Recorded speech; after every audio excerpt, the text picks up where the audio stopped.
Hi, Rami. What's the plan? Okay, hear me out. Beautiful Mexican supercar, beautiful Mexican roads, promoting the Horizon Festival. Do we need promoting? The festival seems to be doing okay. It's Rami's Racing History Month. That's a totally official thing that I didn't just invent for the festival playlist. Yeah, it's my favorite Mexican cultural event hosted by my mate Ramiro Luis Miron. All right. I'll find someone else. That's not what I said. Of course I'll help you. I knew I could rely on you. Let's go!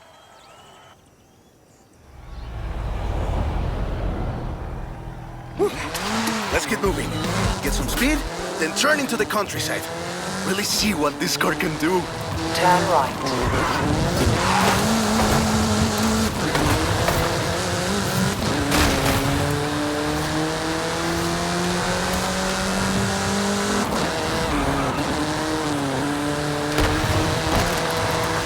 In 400 yards, turn right. You want to tell me about the car, don't you? I thought you'd never ask! So, VUL is an abbreviation. It stands for Vehicles of Ultra Lightweight and High Performance. It was started by two brothers, Guillermo and Iker Echeverria. Yeah, great speed! But let's see how you handle some corners. The VUL 05 is a track-focused supercar, designed and produced in Mexico, but tested and optimized in the UK. I even think I saw one at the festival when I was over there. We're driving the pre-production version of the VUL 05RR, the even more track-focused version. Somehow, the designers reduced the weight by 65 kilos and increased the power to nearly 400 bhp. Then they lowered the engine by 50 millimeters to drop the center of gravity and improve cornering. Impressive. They're pretty serious about the ultra-light part. The 05RR even has an option for titanium bolts, saving another 4.5 kilos.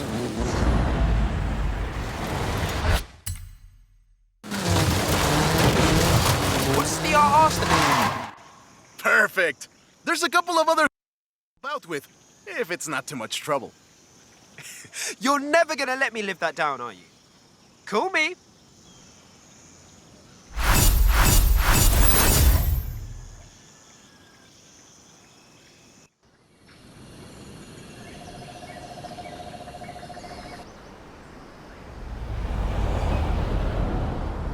I just got my head.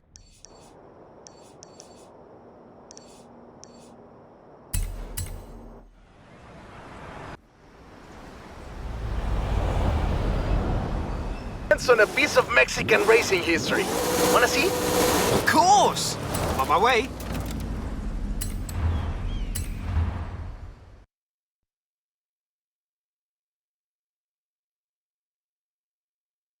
Let me guess. Today's episode of Mexican Automotive History with Ramiro is about the Baja 1000. You are very perceptive, my friend. This dune buggy was the first car to race here. Let's take it for a spin.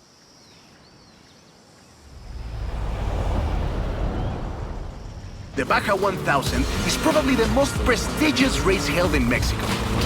Do you know how it all started? I assume the Myers Manx has something to do with it. Correct again. The Baja 1000 started as a very elaborate marketing campaign for the car you're driving. But let me start from the beginning. On the 22nd of March, 1962, Dave Eakins and Billy Robertson did the first real Baja run. They went from Tijuana to La Paz in 39 hours, 56 minutes on new Honda CL72 Scrambler motorcycles. So they probably were a bit sore afterwards. They got a lot of media coverage though. A year later, Myers started to work on a prototype buggy he called Old Red in his garage in Newport Beach. It was based on the VW Beetle, and it paved the way for what we know as buggies. Cars that are built for off-road.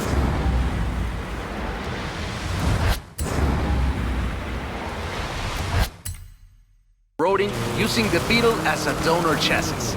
But I guess they wanted even more publicity because in April 1967, Myers decided to make an attempt at breaking Eakins' record. And it worked!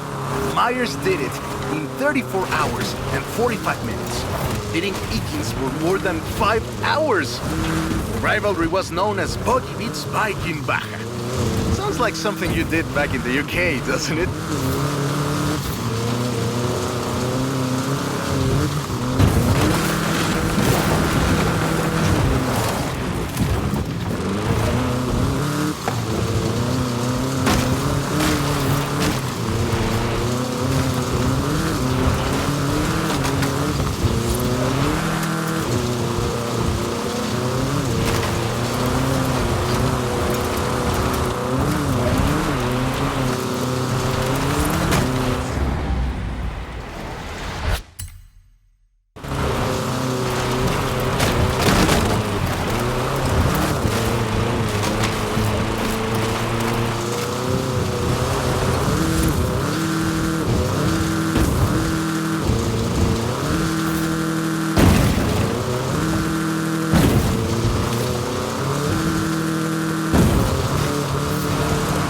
Myers Manx became an overnight sensation as a result, and suddenly they were friendly races all across the Baja. It wasn't long before they realized they needed something more organized, and that was Mexican 1000. Guess who won the inaugural event? Myers Manx?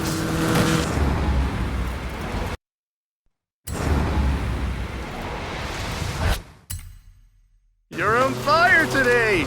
Yes, in 27 hours and 38 minutes. The official race was 100 miles shorter than the original route, but it's still impressive. The Mexican 1000 was later renamed to the Baja 1000 and is run to this day.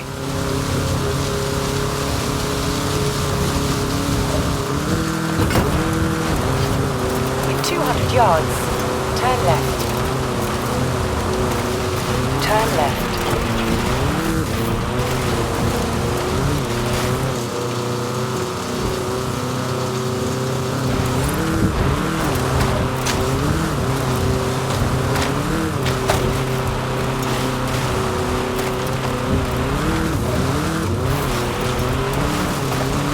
In 100 yards, turn left.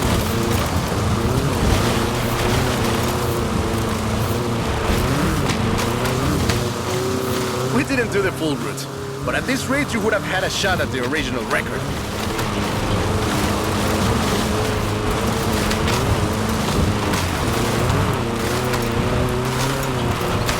In 100 yards, turn left.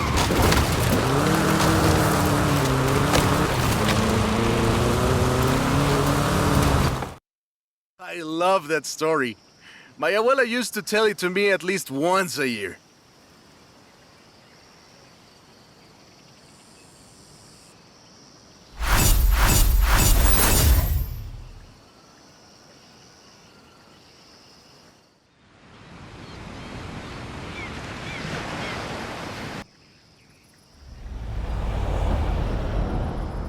Hey, come quick!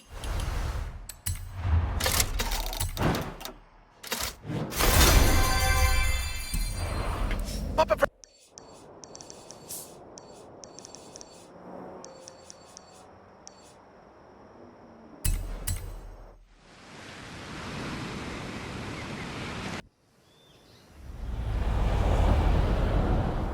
Fernando needs your help! Okay. I'll be right there. You have arrived at your destination.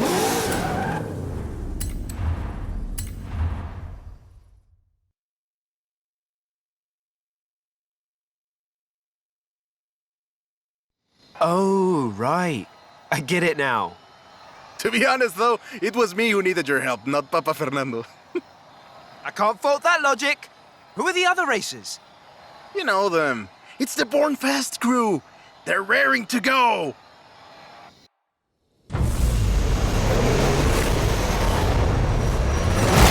Oi, he's eager. But this isn't really a street race.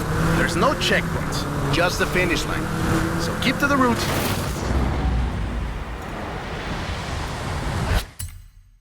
And get there first.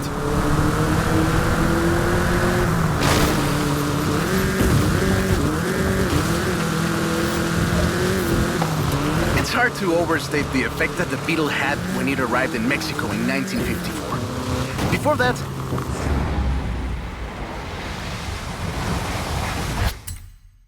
all we had were these huge American cars. So this new European-style car with its shape and light chassis and those adorable headlights and an engine that anyone with a tractor could fix was, well, a complete game changer. They were so exciting that they were displayed at the Ciudad Universitaria in Mexico City, and there were lines to come and see this new car. Production of the Beetle started in Mexico soon after 7 of them finished the Carrera Panamericana.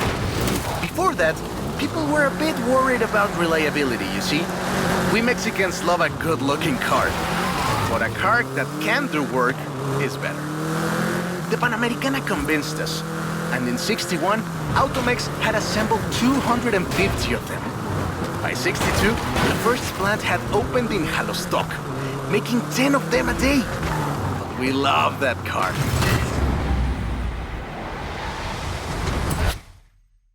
So another plant opened in Puebla in 1967. And in '71, El Bocho became the official taxi of Mexico City, which is why you see so many of them today. It's funny. The first Bochos were imports, or CKDs. But in 1971, we were exporting them to Costa Rica, and back to West Germany, Austria, Belgium, everywhere in Europe. It was a sad day in 2003 when the last Volkswagen sedan Ultima Edición rolled off the production line and went home to the Volkswagen Museum in Wolfsburg. So loved was the Bocho that it eventually outsold the Ford Model T to become the world's best-selling car, and was the first to reach 20 million sales. Sure, other cars have staked their claim on that title. That car. Probably the most iconic car in all of Mexico. Ay, es increíble que un auto tan pequeño deje un vacío tan grande. Adiós, sedan. Thanks. I'll call you when I've got that next one ready.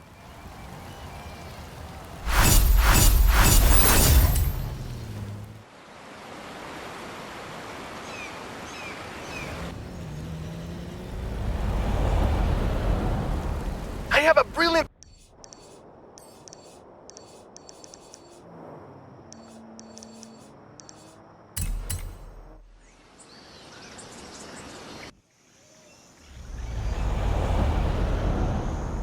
idea. Another one. What happened to the previous idea? This one is better.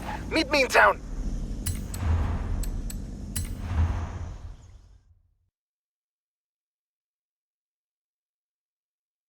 I have 2 cars here. A first-generation Volkswagen and a 7th-generation Volkswagen Golf.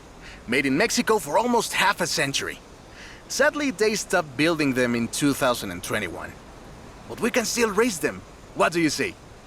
To make it fair, I will give you a chance to make an informed choice. Let's go for a test drive. And I've got lots to tell you about Volkswagen Mexico.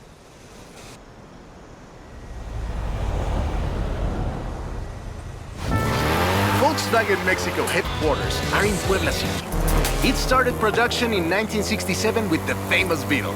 As we call it, the Bocho.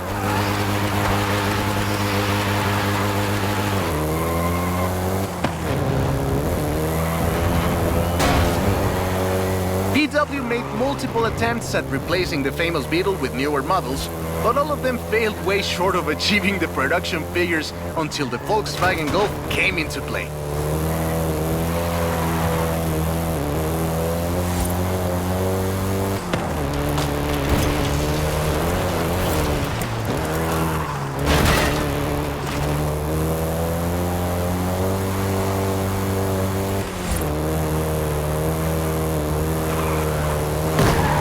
First generation was released in Mexico as the Volkswagen Caribe and had quite a few variations, including the Golf GTI you're driving right now.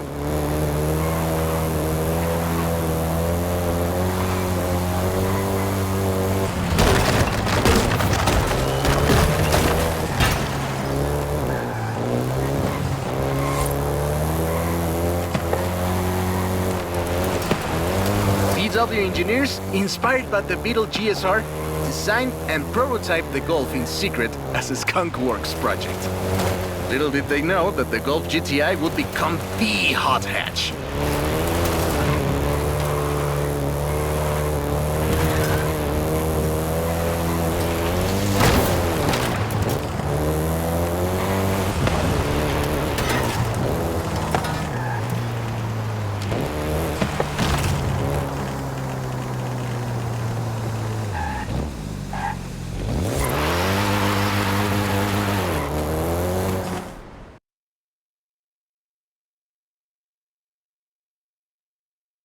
Shall we jump 40 years in the future and try the 7th generation?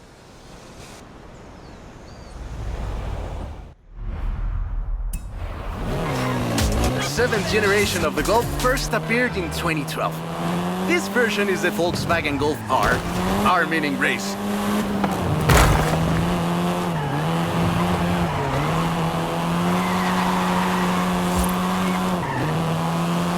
This was the fastest Golf in the range, with a 0 to 60 time of 5.1 seconds.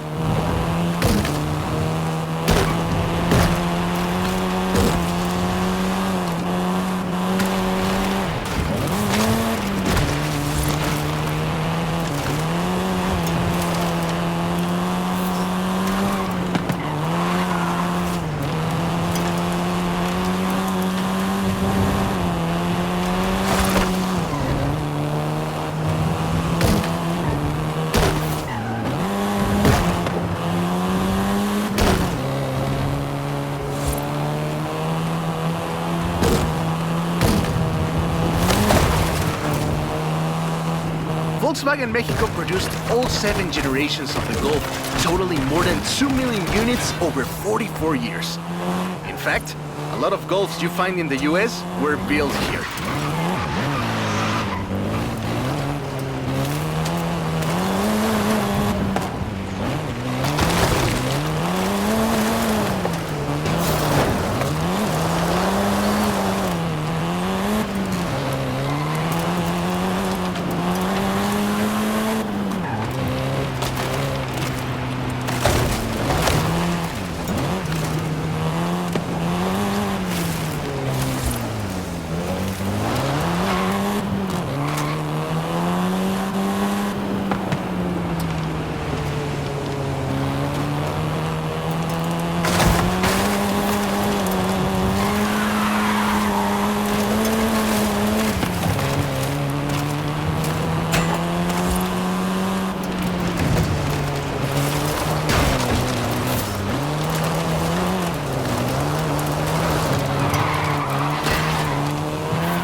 All right. Enough driving. Let's go head to head, after you've had a chance to rest.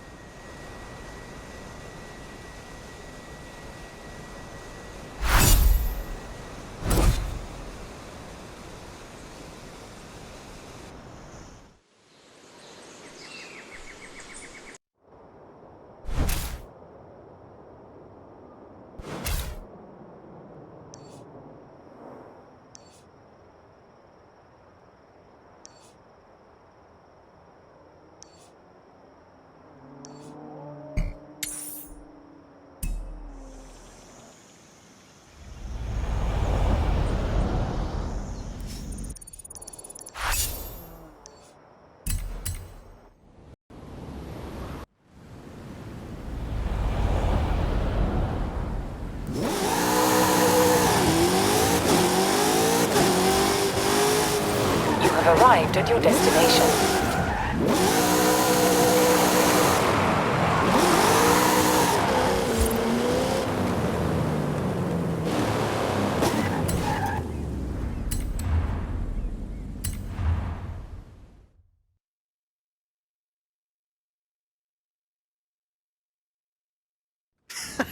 I hope you know some shortcuts.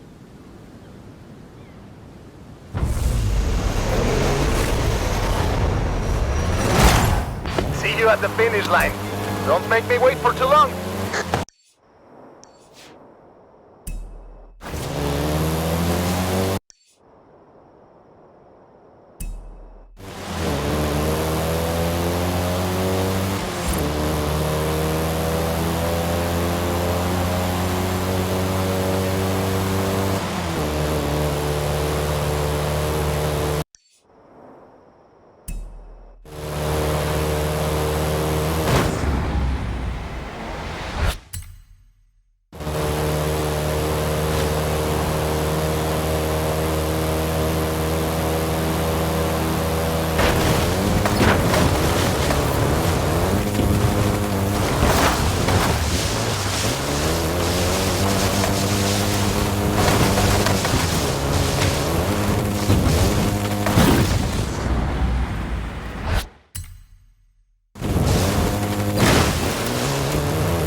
What a race!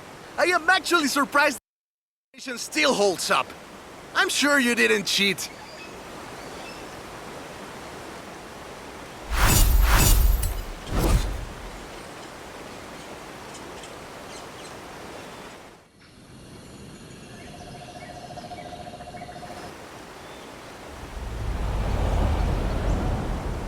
I have a story to tell you, my friend, about the old wolf in the swamp.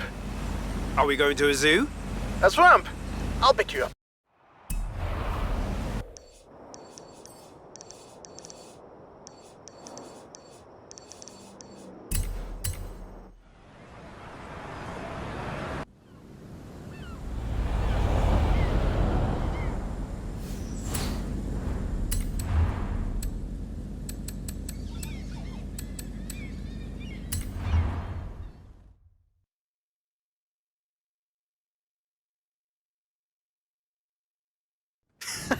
I hope you know some shortcuts.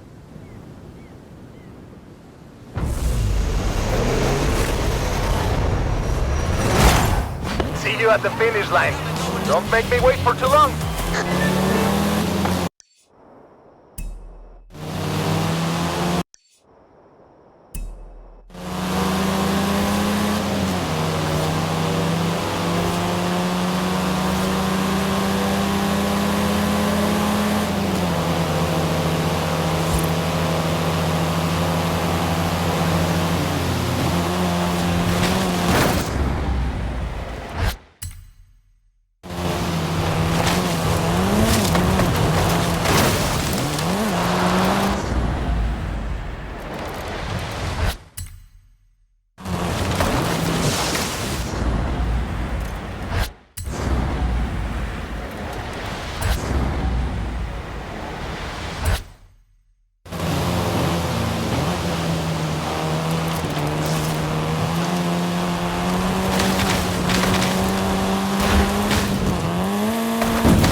What a race!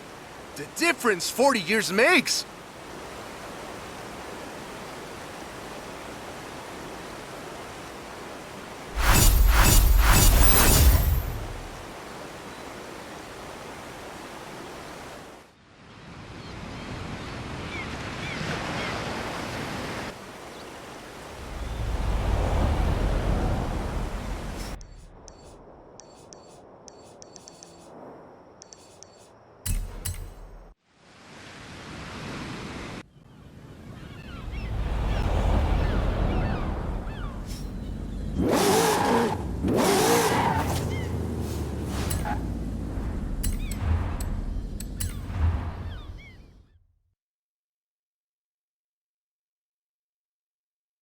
That's the old wolf.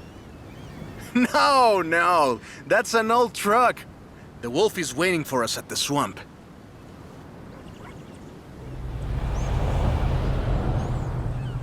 Haley asked us to clear some debris, and I've got just the car. But we need to get there first. Of course! Who do you think I am? The driver who destroyed a record-breaking amount of fences. That's fair.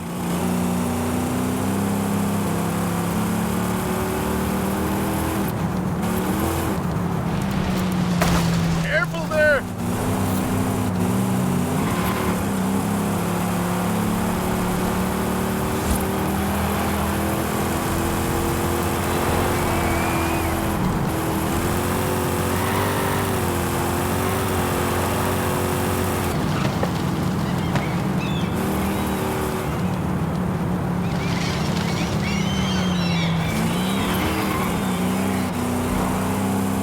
In 400 yards, turn right.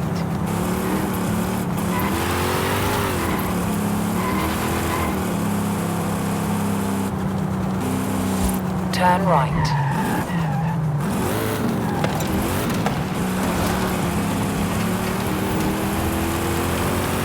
In 200 yards, turn right.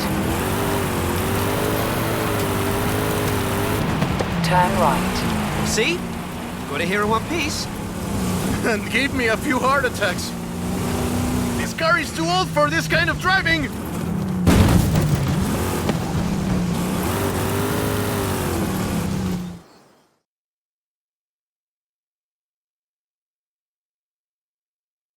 And now, let me introduce you to the Ford Lobo. This car is more your style. Now that's a heckin'.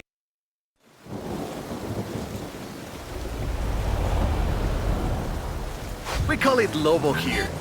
Marketing in this country is outstanding. Let's get to work. See all that Russian stuff? Clear it out. What? No! It's not just an excuse to throw the Lobo around. It is just an excuse to throw the Lobo around. In the 90s, Ford decided that they needed to rebrand the F-150 for the Mexican market. And the name Lobo just has a real ring to it. They started using the badge in 1997, and the rest is history. The Ford Lobo quickly became one of the most popular vehicles in the country. Lobo is still used for the modern Rangers like the one based on the F-150 Raptor you're driving. But we don't just call it Lobo. No. We call it Lobo Raptor. So it's the same car? Now, there are loads of differences, like a dog and a wolf. Lobo only comes in XLT and with higher trim levels. The base version is still sold in Mexico as the F-150, but the Lobo is the elite F-150.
Great. Job's done. And the scratches will buff right out. Thanks for the help. Now I just need to get my abuelo's old F-100 back to the garage.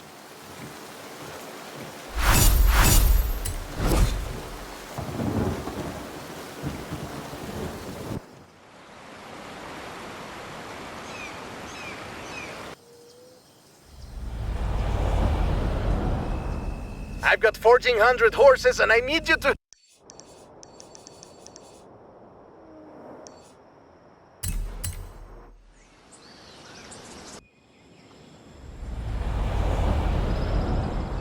help with them. I think I know what this is. I'll be right over.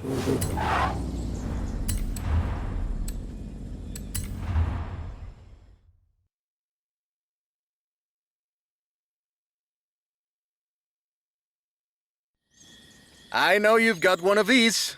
Somehow. So you know a little bit about what you're in for. Let's go!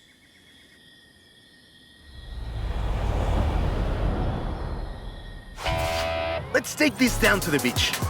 Stick it in AWD if you like. There's some nice curves up ahead. Whoa! How do you make it go around corners like that? I'm really asking. This is 2021's EV of the year. And it was up against things like the Taycan and the e-tron and the Recharge. It set 3 Guinness World Records, and it's inspired by the beautiful original Mach 1. And I'm telling you all of this because the Mach E was built right here in Mexico at Cuautitlan Assembly. Calm down. I know you like to go fast, but I had a big breakfast. Cuautitlan Assembly has been building cars since the 60s. And more than 2.2 million cars later, we're sitting in an actual space machine made here in Mexico. Quite a journey from Cougars and Thunderbirds and F-150s to this. This isn't just a prototype. Cuautitlan Assembly does a range of options for the Mach E. A 68 kilowatt-hour standard and an 88 kilowatt-hour extended range version. It will give you over 300 miles of range on a single charge. The Performance GT version is the really wild one. 0 to 60 in 3.6 seconds. This one is quite a bit faster. Honestly, when I first tried it, I had to go and sit in a quiet room for a bit. And I've flown airplanes in a storm. Hey, I have to give this back!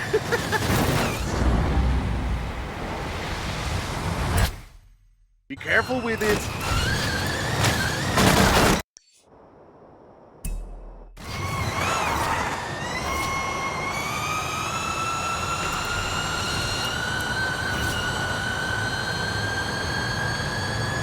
It's wild tech. You can switch from all-wheel drive to rear-wheel drive at the touch of a button. And when you get into tuning, you can basically tweak every one of the 7 engines individually. It can make 1,400 horsepower and a ton of downforce at 160 miles per hour thanks to the Aero Tube. So what you're saying is, not bad for something that weighs more than that F-150 of yours. Yes.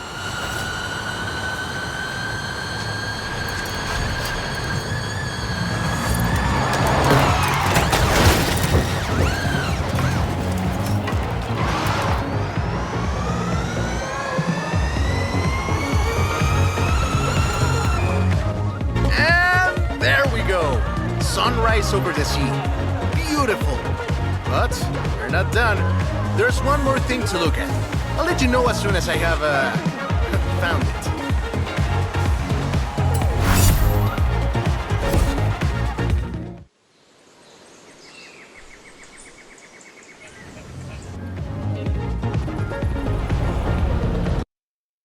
Okay, this one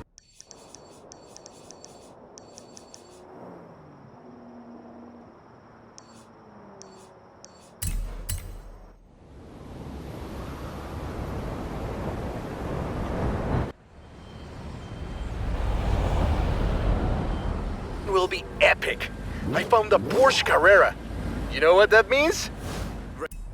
Racing? And what do you mean, found? In a barn, of course. And of course it's racing. Come meet me at Guanajuato.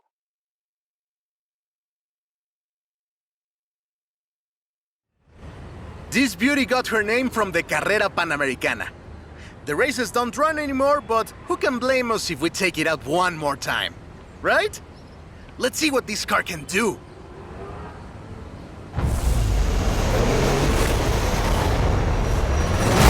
There's Jamie! Guess he wanted one last race.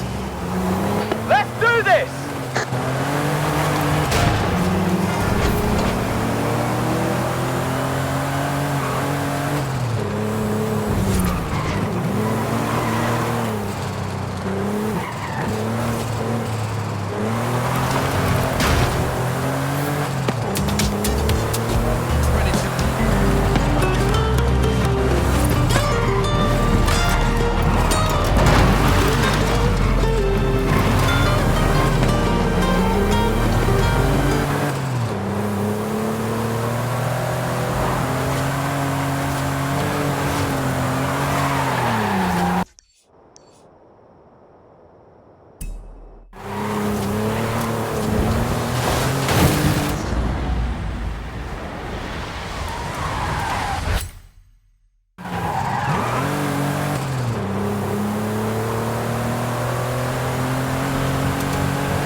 First race had 132 competitors, and everyone turned up.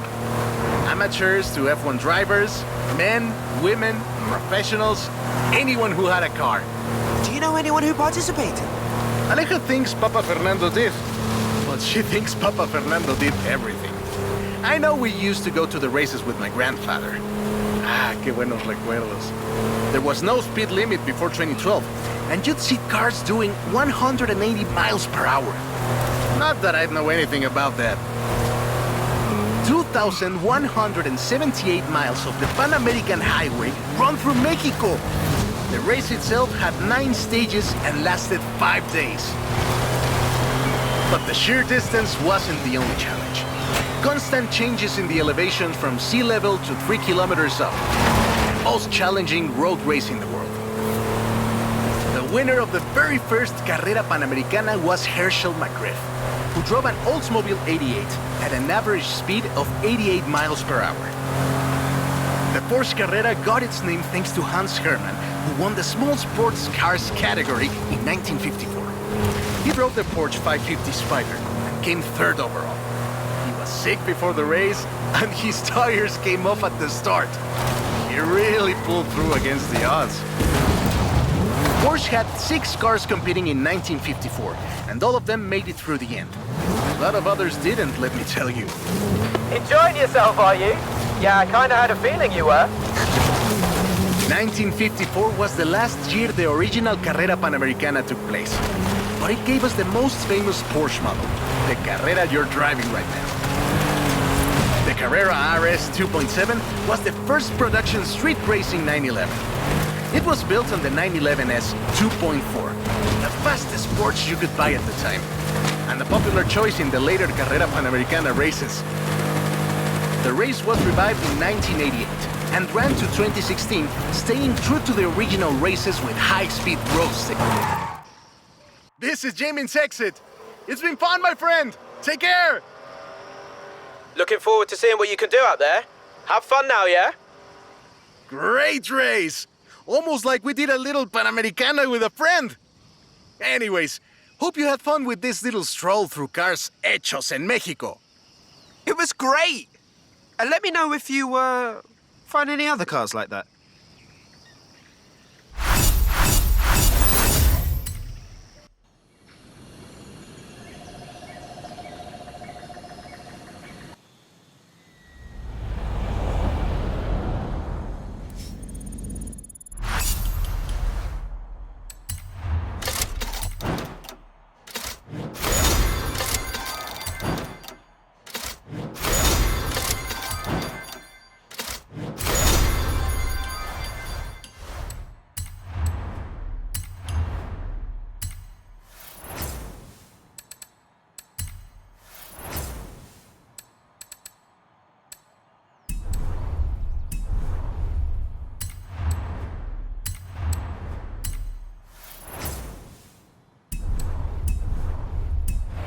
left.